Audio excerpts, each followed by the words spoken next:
PDIP akan menegaskan sikap dan komitmen terkait rencana hak angket pada hari ini Selasa 5 Maret. Dikutip dari Kompas.com, hal tersebut disampaikan oleh anggota DPR dari fraksi PDIP Hendrawan Supratikno.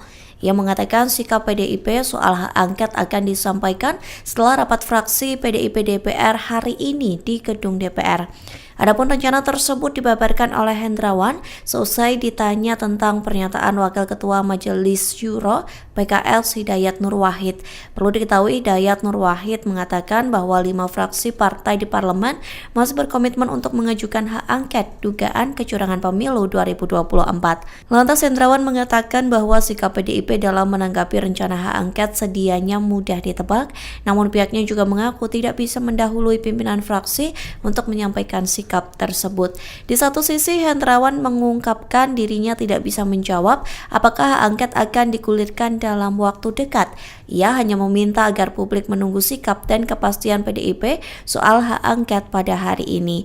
Di saat yang bersamaan, Presiden Joko Widodo justru pergi meninggalkan Indonesia.